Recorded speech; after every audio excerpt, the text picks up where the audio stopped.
우리 옆에 분들하고 인사하겠습니다. 하나님이 우리와 함께 하십니다. 한 번 더 인사하겠습니다. 오늘 예배 가운데 하나님이 함께 하십니다.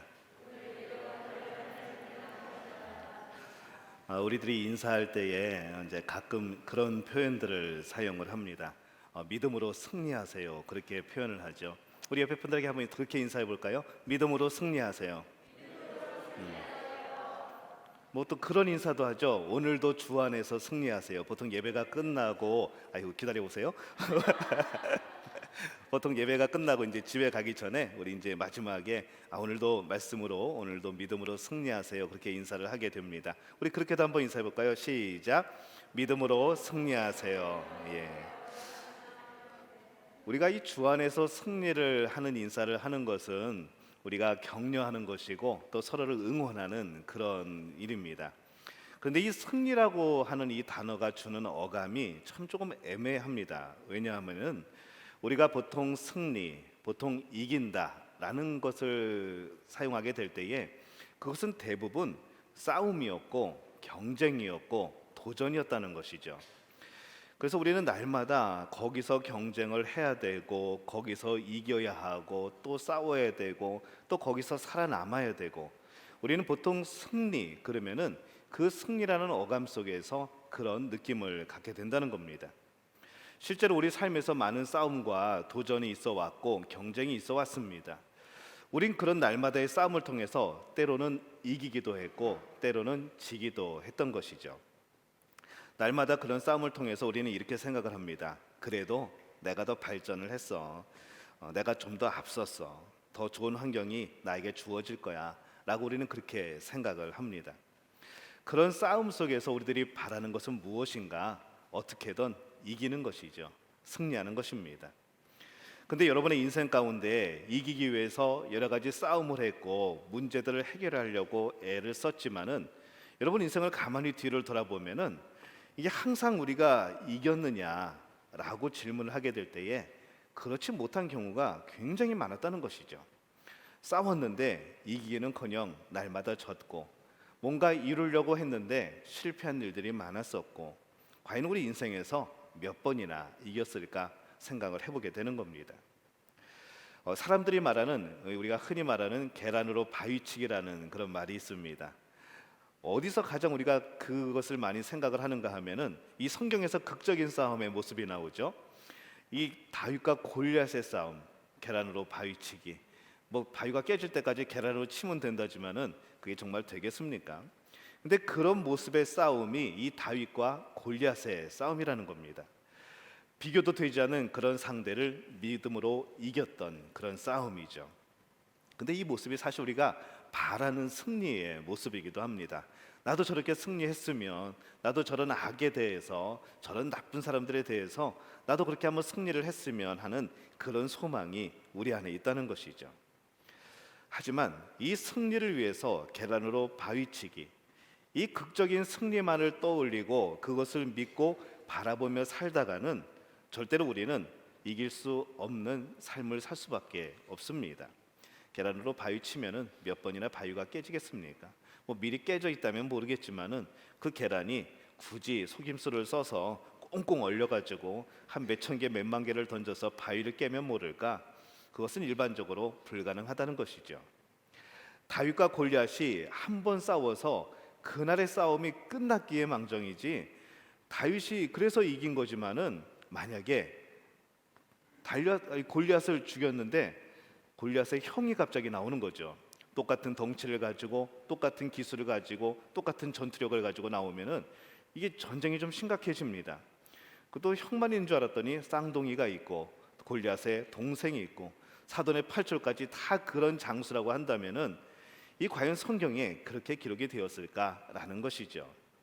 다윗이 그날 싸움으로 그냥 한 방에 끝났기 때문에 그날 싸움이 끝난 겁니다. 계속 그런 장수가 나온다고 한다면 그 싸움이 계속 이어졌다고 한다면은 다윗은 또 질 수밖에 없는 그런 상황이었다는 것이죠. 그리고 다윗이 골리앗과의 싸움에서 이긴 후에 이 다윗에게 주어진 것이 무엇인가를 생각해 보게 될 때에 실제적으로 많은 상금이 주어지지 않았습니다.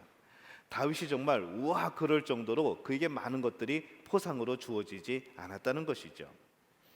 만약에 정말로 많은 것이 주어졌으면 성경에 목록이 나왔을 겁니다. 싸움에서 이긴 다윗에게는 이러이러한 것을 주고 무엇을 주고 무엇을 주고 이렇게 대우를 하고 앞으로 어떻게 하고 이런 내용이 쭉 나올 텐데 성경에 그런 목록이 전혀 나오지를 않습니다. 나중에 이 다윗이 사울 왕을 피해서 도망을 다녔고 그는 때로는 정말 가난했습니다. 피해 다닐 때 어디 있을 곳도 없었던 것이죠. 또 그런 생각도 해봅니다. 그러면 그 가족들은 세금도 면제되고 조금 더 편안하게 살지 않았을까? 근데 여러분 생각을 해보십시오. 다윗도 도망 다니는데 그 집안이 멀쩡하겠습니까? 같이 피해 다니는 겁니다. 같이 숨어 지내는 것이죠. 분명히 승리했는데, 분명히 싸움에서 이겼다고 생각을 했는데 이 다윗에게 주어지는 것이 무엇인가 하게 될 때에 우리가 생각하는 그런 승리 뒤에 주어지는 그러한 모습은 아니었다는 겁니다. 그럼에도 불구하고 우리는 그런 승리를 하기를 날마다 원하고 또 그것을 바라보고 살아가고 있습니다. 힘써서 목숨을 걸고 싸웠는데 처음에는 박수를 받았겠죠. 근데 그 다음부터 주어진 것이 뭡니까? 시기가 있었고 질투를 했고 때로는 모함을 받고 그 인기도 금방 사라져 버리고 그런 승리밖에 되지 않는다는 것을 우리는 알고 있습니다. 그럼에도 불구하고 우리가 겪는 여러 가지 싸움과 전투 가운데 우리는 그 승리라는 것에, 그 이겨야 한다는 것에 너무나도 집착하고 매여 사는 것이 우리들의 모습이라는 겁니다. 이런 우리가 한 가지 경우를 생각해 볼까요? 우리가 몸이 아플 때 우리의 영적인 상태가 어떻게 되는가? 몸이 아플 때 우리가 영적으로 가장 바라고 소망하고 초점이 되는 것은 그 병이 낫는 겁니다. 거기에 매여버리게 되죠. 우리의 모든 영성, 우리의 모든 기도, 우리가 살아가는 모든 삶의 목적이 그 병이 낫는 것 하나에만 집중이 되어 버립니다. 만약에 물질적으로 어려움을 겪게 되면은 그 물질의 어려움을 뛰어넘어서 이 하나님이 주시는 이 부유함을 힘입어서 나를 무시했던 그 사람들을 바라보면서 이래도 나를 무시해 할 수 있는 그런 승리, 그런 기쁨을 우리는 얻기를 원한다는 것이죠. 그런 승리에 우리가 또 매여지게 되는 겁니다. 그러나 하나님이 우리에게 원하시는 이 싸움에서의 승리의 모습이 어떤 것인가 하게 될 때에 우리가 생각하는 그 승리의 기쁨, 우리가 이겨서 뭔가를 자랑할 수 있고 뿌듯할 수 있고 이런 걸 원하시는 것이 아니라는 것이 오늘 성경의 말씀입니다. 우리의 모든 싸움들을 이겨야, 세상적으로 승리해야 이기는 삶이라고 한다면은 사실 이 세상에는 성공한 이들보다 실패한 이들이 훨씬 더 많습니다. 성도가 믿음으로 기도해서 병 고침을 받은 사람이 많겠습니까? 아니면 열심히 기도했는데 기도하고 믿었는데 병 고침을 받지 못한 사람이 더 많겠습니까? 병 고침을 받지 못한 사람이 더 많습니다. 기도해서 돈 많이 버는 사람이 많겠습니까? 아니면 기도해도 돈 못 버는 사람이 더 많겠습니까? 돈 못 버는 사람이 더 많습니다. 그러면 일반적으로 그런 데이터를 생각해 보면은 우리는 다 실패자인 것이죠. 우리는 성공하지 못한 사람들입니다. 매일 인생이 실패였고 매일 인생이 좌절이었고 매일 인생이 그렇고 그런 사람들이라는 것이죠. 우리가 매여 있는 이 틀, 우리가 매여 있는 이 프레임이 우리를 그런 쪽으로 몰아간다는 겁니다. 그러니 그게 자신감이 되겠습니까? 그것이 기쁨이 되고 또 평안이 되어지겠습니까? 아니라는 것이죠. 늘 절망이었고 늘 좌절이었고 늘 실패하고 낙담이었던 겁니다. 우리가 이 성공과 승리를 세상에서 이야기하는 그런 모습으로 바라보게 된다면은 우리는 늘 패배자일 수밖에 없습니다. 늘 지는 것이죠. 제대로 한번 이겨보지 못하고 늘 실패하는 겁니다. 결론적으로 이기는 사람이 하나도 없게 되어지는 이 세상의 그 프레임의 구조가 발견이 되는 겁니다. 우리는 그 안에서 살아가고 있었다는 것이죠. 근데 오늘 하나님은 사도 바울을 통하여서 제자였던 디모데에게 한 가지 도전을 줍니다. 디모데는 사울을 따라다녔던 제자입니다. 사도 바울이 다른 데 이제 전도를 하러 가게 되어서 이 디모데를 에베소에 남겨놓고 가죠. 근데 그 지역이 참 쉽지 않은 지역입니다. 우상을 섬기는 신전이 있었고 또 그 우상을 이렇게 만들어 모양을 만들어 파는 그런 장사들도 많이 있었고 우상 숭배가 너무나도 많은 지역, 우상을 안 섬기면 오히려 이상한 사람이 되어버리는 그러한 지역 속에서 이 디모데가 있었던 겁니다. 그 안에서 이 젊은 디모데가 겪어야 되었던 이 수많은 어려움들이 있었죠. 그 영적인 싸움이 얼마나 심했겠습니까? 여러 가지 싸움들이 있었고 해결해야 될 문제들이 있었고 그 교회 안에서 해결해야 될 문제들이 한두 가지였겠습니까? 그냥 매일매일이 전쟁터이고 눈 뜨면 전쟁 시작해서 눈 감을 때까지 잠들기 전까지 그냥 매일 순간이 전쟁인 것이죠. 그래서 바울이 이렇게 꾸짖고 이럴 때는 이렇게 가르치고 이럴 때는 이렇게 인도하고 이제 그런 것들을 가르쳐 줍니다. 이 목회에 대한 부분을 가르쳐 주죠. 그리고 6장의 결론에 오늘 말씀에 이렇게 말씀을 합니다. 11절과 12절을 제가 읽어보겠습니다. 오직 너 하나님의 사람아 이것들을 피하고 의와 경건과 믿음과 사랑과 인내와 온유를 따르며 믿음의 선한 싸움을 싸우라. 영생을 취하라. 이를 위하여 내가 부르심을 받았고 많은 증인들 앞에서 선한 증거를 하였도다. 이렇게 말씀을 하죠. 보통 우리가 권면을 할 때 어떻게 하죠? 아이 그만 싸워 라고 말을 합니다. 우리가 생각할 때는 싸움을 아예 이겨버리거나 아니면은 멈추게 하거나 뭐 그래야지 이 문제가 끝나리라 생각을 하고 우리는 그렇게 살아왔지만은 이 하나님이 바울을 통해서 주시는 말씀은 그것이 아니라는 것이죠. 너의 영적 믿음의 선한 싸움을 계속 싸워라 라고 말을 합니다. 근데 이 싸움의 성격이 뭐냐라는 것이죠. 계속 싸워라 그러니까 계속 문제와 싸운다는 것이 사람하고 싸우게 되고 계속 어떤 것과 싸운다는 것이 영적인 싸움이 아니라 그냥 사람은 인간관계의 싸움이 되어버리고 내가 1등을 하기 위한, 내가 이기기 위한, 내 논리를 합당하게 하기 위한 그런 싸움밖에 안 된다는 겁니다. 우리의 초점이 자꾸 빗나가는 것이죠. 근데 바울은 디모데에게 분명히 말씀을 합니다. 믿음의 선한 싸움을 싸우라. 이 믿음의 선한 싸움이 뭐냐 하는 겁니다. 오늘 우리가 이것을 발견하자는 것이죠. 근데 이 믿음의 선한 싸움을 싸우는 것이 성도가 결국에는 이기는 모습이 되어진다라고 말씀을 합니다. 예수님이 40일 금식한 후에 이제 성령에게 이끌려 마귀에게 시험을 받으러 갑니다. 처음 시험이 뭐였는가 하면은 야, 네가 하나님의 아들이면은 이 돌을 떡으로 바꾸어서 먹어. 배고프지? 40일 금식했으니까 이 돌을 떡으로 바꾸면은 야, 사람들이 얼마나 찬사를 보내겠어. 너 그거 할 수 있잖아. 그렇게 유혹을 합니다. 두 번째는 뭔가 하면은 높은 곳에서 뛰어내려 봐라 그럽니다. 뛰어내리면은 네가 하나님의 아들이면은 천사들이 와서 안 떨어지게 받쳐줄 거야. 한번 뛰어내려 봐라고 말을 합니다. 세 번째 시험은 온 세상을 보여주면서 이 세상 다 너한테 줄 거니까 다 너에게 줄 거니까 나에게 절해라고 그렇게 예수님을 시험합니다. 이 하나님의 아들이신 이 예수님이 이런 시험들에 그냥 넘어가고 그럴 뿐이 아니라는 것을 이 마귀도 알고 있죠. 그 돌을 떡이 되게 하는 거 예수님이 못 하시겠습니까? 그게 뭐가 문제가 되겠습니까? 충분히 하실 수 있죠. 사탄이 그거 모르겠습니까? 우리보다 더 잘 알고 있죠. 근데 왜 이렇게 시험을 했을까? 왜 이런 문제를 냈을까? 과연 사탄이 무엇을 노리고 있는 것인가? 우리가 이것을 볼 필요가 있다는 겁니다. 돌을 떡으로 바꾸면 뛰어내려서 천사들이 받쳐주면은 온 세상을 얻으면 많은 사람들도 또 사탄도 아마 그럴 겁니다. 오, 예수님 따봉. 예수님 정말 멋져요. 예수님이 이겼네요. 제가 졌네요. 아마 그러겠죠. 예수님도 아마 그러실지 모르겠습니다. 야, 봤냐? 내가 이 정도야. 내가 하나님의 아들이야. 자식 나를 뭘로 보고. 너 사탄 너 저리가 별것도 아닌 게 어쩌면 그랬을지도 모르겠습니다. 근데 이것이 바로 우리가 생각하는 사탄이 생각하고 있는 승리의 모습이라는 것이죠. 분명히 뭔가 이긴 것 같은데 뭔가 다 얻은 것 같은데 뭔가 그 사탄을 이긴 것 같은데 이상하게도 이긴 게 아닌 게 되어지는 겁니다.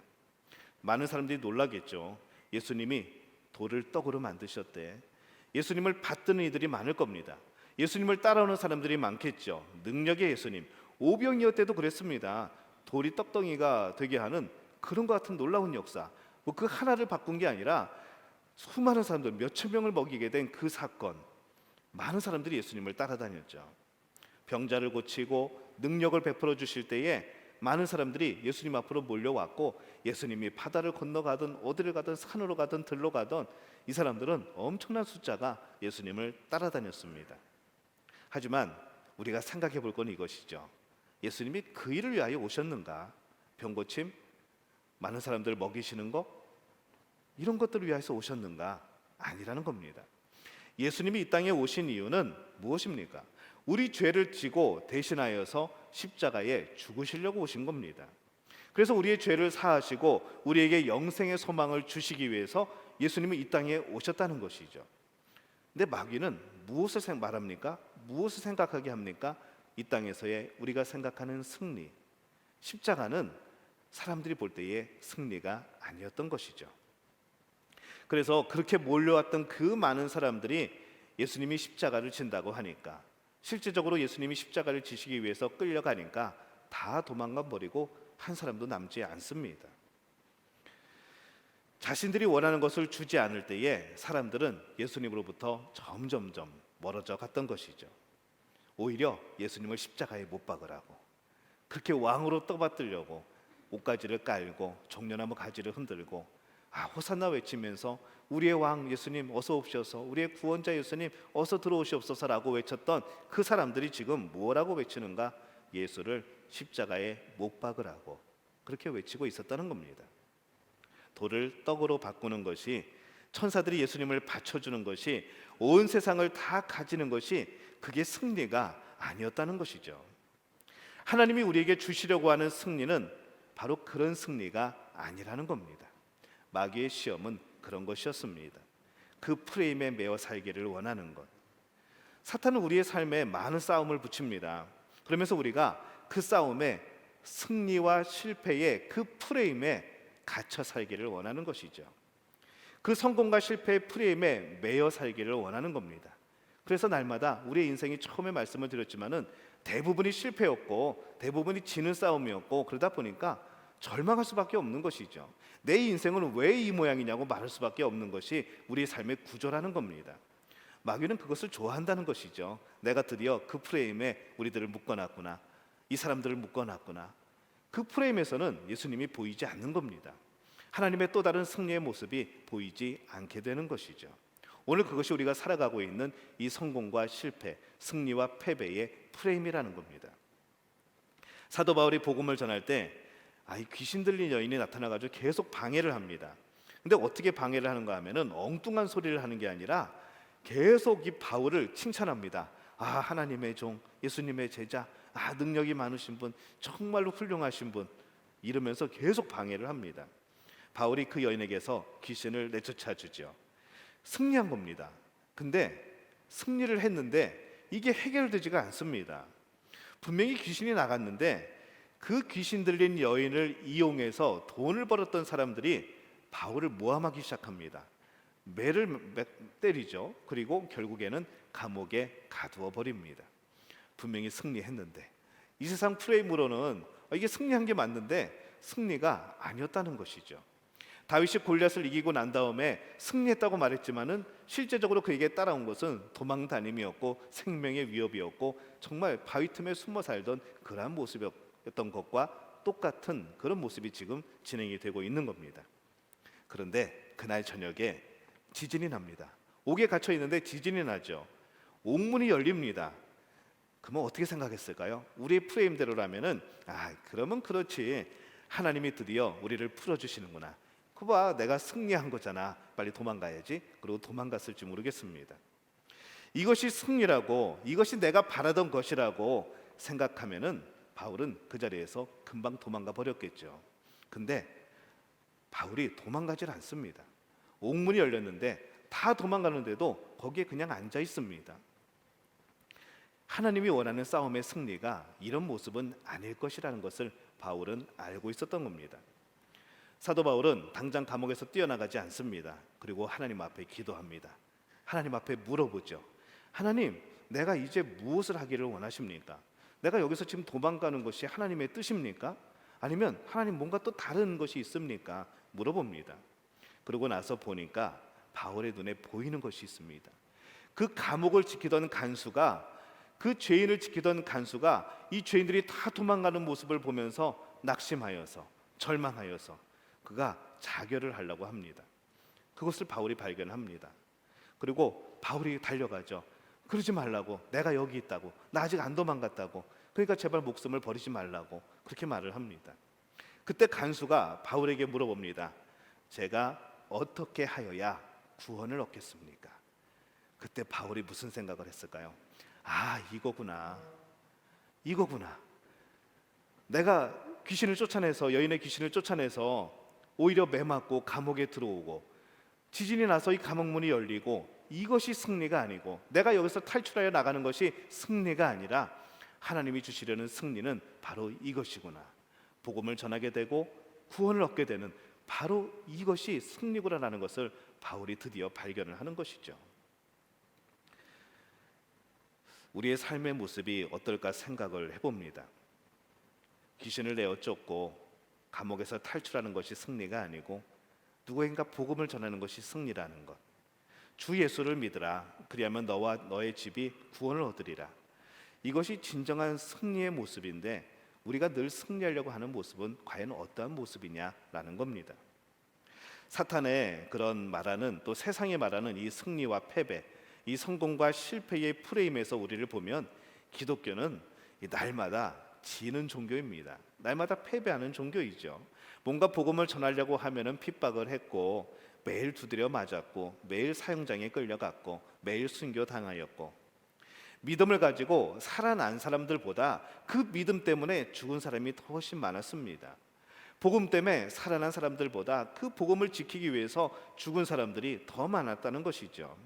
그래서 세상 사람들이 볼 때는 이 기독교는 정말 무기력함의 종교입니다.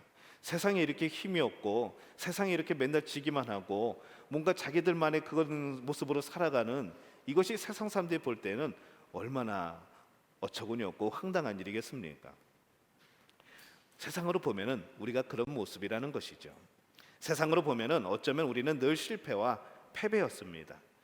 믿음의 선배들의 모습에도 불구하고 그들은 그런 성공과 실패에 매이지 않고, 그럼에도 불구하고 이 믿음의 선한 싸움을 계속했다는 것이죠. 우리는 여전히 이 성공과 승리의 매력에 빠져 살아가고 있습니다. 뭔가 좀 내가 이기면은, 뭐가 좀 잘 되면은 내가 승리한 것 같죠. 그냥 그 기쁨에 살아갑니다. 하지만은 조금 어려움이 다가오면은 또 실패하고 좌절했다고 또 낙심하고 그렇게 살아가는 것이죠. 이 프레임이 주는 이것을 벗어나지 못하면은 날마다 우리의 삶은 그렇게 롤러코스터를 타는 겁니다. 그 성공과 승리를 갈망하게 되고, 이 실패와 패배가 주는 그 좌절과 아픔에 대한 두려움 때문에 우리는 어떤 방법을 사용하느냐? 어떻게 해서든지 하나님이 기뻐하시던 말던, 하나님이 옳다고 하시던 틀렸다고 말씀하시던 상관없이 우리는 어떻게든 그 아픔을 겪지 않기 위해서, 우리는 그 쓰라림을 겪지 않기 위해서 어떤 방법을 쓰든 자꾸 이기려고 한다는 것이죠. 하나님이 주시는 그런 마음은 아닌 겁니다. 그렇게 했는데 아무래도 이기지 못할 때에는 낙심하고 좌절하고, 그런 삶의 틀 안에서 우리가 이미 갇혀버린 것은 아닌가, 우리는 생각을 해보기를 원합니다. 하나님은 그런 것을 원하시는 것이 아니라는 것이죠. 이 믿음의 선한 싸움이 어떤 것과 같은가? 그냥 어떤 경기들은 그냥 단시간에 한번 싸우고 끝나면 그것으로 끝나고 승리를 하는 겁니다. 근데 이 믿음의 선한 싸움은 마라톤과 같습니다. 여전히 경쟁이 있기는 하지만은 끝까지 완주해 내는 것이 승리라는 것이죠. 마라톤 선수가 처음에 달려갈 때 주변을 많이 살펴봅니다. 내가 어디쯤 있는가? 내가 첫 번째 그룹인가 두 번째 그룹인가? 첫 번째 그룹으로 가서 거기서 좀 열심을 내어서 우승을 하고 1등을 하고 그런 생각을 하겠죠. 근데 조금 지나고 나면은 무슨 생각이 들까요? 내 자신이 싸움의 대상이 되어버립니다. 힘든 거죠. 이 완주하는 게 문제가 아니라 내 주변의 사람들, 경쟁하는 사람들이 문제가 아니라 자신과의 싸움이 시작이 됩니다. 나를 바라보게 되는 거죠. 어떻게 내가 잘 이 스텝을 조절을 해야지, 어떻게 내가 이 스피드를 조절해야지 끝까지 완주할 수 있을까?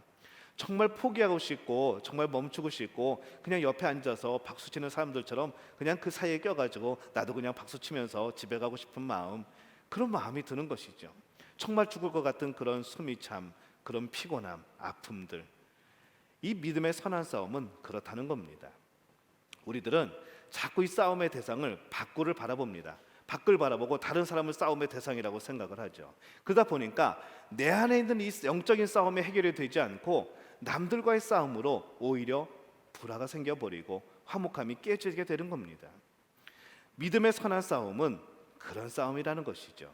오래 달려야 되는, 결국에는 내 자신 안에 있는, 내 안에 있는 그런 영적인 결핍, 내 안에 있는 그런 죄악들, 내 안에 있는 그런 욕심들, 그런 성공과 실패의 그런 프레임, 그것이 우리의 선한 싸움의 대상이라는 겁니다. 여러분, 싸움의 대상을 잘 살펴봐야 됩니다. 정말 내 싸움의 대상이 누구인가? 그것이 사람인가? 아니라는 것이죠. 내 안에 있는 그런 영적인 그런 잘못된 존재, 나를 죄로 이끄는 그런 존재, 그것과의 싸움인 겁니다. 하나님으로 향하지 않고 자꾸 세상으로 향하려고 하는, 자꾸 죄된 것을 기뻐하고 있는 내 자신 안에 있는 그것과의 싸움이 이 영적인 싸움이고 믿음의 선한 싸움이라는 겁니다. 싸움의 대상을 잘 봐야 되죠. 마라톤과 같이 포기하지 않고 끝까지 경주하는 것, 끝까지 완주하는 것, 이것이 하나님이 원하시는 선한 싸움이라는 겁니다. 삶의 자리에서 우리가 이 성공과 승리와 실패와 패배에 매이지 않고 내가 하나님 편에서 그렇게 서도록 기도하고 내가 하나님 편에서 살아가도록 하는 것이 그렇게 쉬운 일만은 아닙니다. 우리는 하나님 편에서 살아간다고 하지만은, 하나님의 뜻대로 살아간다고 하지만은 우리 눈에 보이는 것은 그런 것이 아니거든요. 이 세상의 프레임이거든요. 이렇게 쉬운 일은 아닙니다. 그럼에도 불구하고 여러분이 지금 너무 아파 고통당하고 있는데 이 고통 가운데 이 고통을 하나님이 해결해 주십사 하고, 우리가 이런 기도를 하지 않고 이 고통 중에 내가 하나님 편에 서기를 원합니다 라고 기도한다는 건 쉽지 않다는 거죠. 이렇게 생각하면 좀 이해가 될까요? 내가 지금 아파하고 있는데, 내가 고통 중에 있는데 하나님 이 고통을 없애주십시오, 이런 기도가 아니라, 이 고통이 초점이 되어지는 것이 아니라, 이 성공과 실패가 초점이 되어지는 것이 아니라, 하나님 이게 문제가 아니라 내가 어떠한 경우에서든지 하나님 편에 서기를 원합니다, 하나님 내가 하나님 편에 설 수 있도록 해주십시오 라고 우리의 시선을 바꾸는 것은 쉽지 않다는 것이죠. 근데 그렇게 기도해야 된다는 겁니다. 여러분이 지금 인생의 가장 문제라고 생각하는 것, 그거 문제가 아닐 수 있다는 것이죠. 그거보다 더 중요한 것은, 그보다 더 우리에게 시급한 것은 내가 하나님 편에 서는 겁니다. 우리의 기도가 늘 나의 승리, 나의 실패에 대한 두려움 가운데 매이지 않고 나의 싸움이라는 것에 거기에 집중되어지는 것을 떠나는 것이 쉽지 않지만은, 그래서 하나님은 디모데를 통하여서 우리에게 이 말씀을 주시는 거죠. 믿음의 선한 싸움을 계속 싸우라는 겁니다. 포기하지 말라는 것이죠. 이 세상의 프레임에 갇히지 말라는 겁니다. 그 싸움을 멈추지 말라는 것이죠. 우리는 승리와 실패에 매이게 될 때에 우리는 계속된 싸움을 하기 어렵습니다. 늘 낙심하게 되어 있습니다. 때로는 교만하여서 멈추게 될 겁니다. 영적인 싸움도 포기하게 되어버릴 겁니다. 우리가 당한 실패와 좌절에 너무 아파서 우리의 영적 싸움에 손을 들어버리고 나는 여기까지 라고 말할 수 있다는 겁니다. 그럼 우리의 믿음은, 우리의 신앙은 결국에는 아무것도 아닌 게 됩니다. 하나님은 온데간데 없고 나는 그냥 이 세상의 규칙에 매어서 살아가게 되어버린다는 것이죠. 요한 1서에 보면은 이렇게 말씀을 합니다. 성도의 승리가 뭘까? 성도의 승리가 뭐라고 생각하느냐 하면서 요한이 이렇게 말합니다. 세상을 이김은 이것이니 너희들의 믿음이니라. 세상을 이기는 것은 성공이 아니었습니다. 세상을 이기는 것은 세상이 말하는 승리가 아니었다는 것이죠. 세상을 이기는 것은 믿음입니다. 하나님이 우리에게 주신 믿음, 이 믿음으로 세상을 이기는 것이죠. 이 믿음으로 선한 싸움을 계속 해나가는 것이 승리라는 겁니다. 이기는 것이 아니고 이기든 지든 상관하지 않고 계속 싸워나가는 것, 포기하지 않는 것. 그래서 우리는 영생을 바라보면서 달려가는 것이고, 이것이 영생을 취하는 목적을 가지고 끊임없이 달려가는 믿음의 경주자가 되어지는 것이 우리의 모습이 되어야 된다는 겁니다. 최후에 하나님이 손을 들어주시는 사람이 진짜 승리하는 사람입니다. 아무리 이 땅에서 잘 나가고 이 땅에서 아무리 풍족하게 살아도 마지막에 하나님이 손 들어주지 않으면 우리는 승리자가 아니라는 것이죠. 그럼 우리가 승리자가 되는 비결은 무엇이냐? 믿음을 가지고 끝까지 완주하는 겁니다. 포기하지 않고, 교만하지 않고, 하나님을 놓치지 않고 끝까지 믿음의 싸움을 해나가는 것, 그것이 지던 이기던 상관없이 성공과 실패에 상관없이 끝까지 그 믿음의 길을 달려나가는 것, 이것이 결국에는 하나님이 손들어 주시는 승리라는 겁니다. 오늘 디모데에게 하신 이 하나님의 말씀이 우리에게 주시는 하나님의 말씀이 되어지기를 바랍니다. 누군가를, 무엇인가를 이기기 위한 싸움이 아니라 영적인 믿음, 하나님의 편에서는 나의 그런 걸음을 멈추지 않는 것, 그런 믿음의 선한 싸움을 싸우는 우리 믿음 가족들이 되어주시기를 예수님의 이름으로 축원합니다.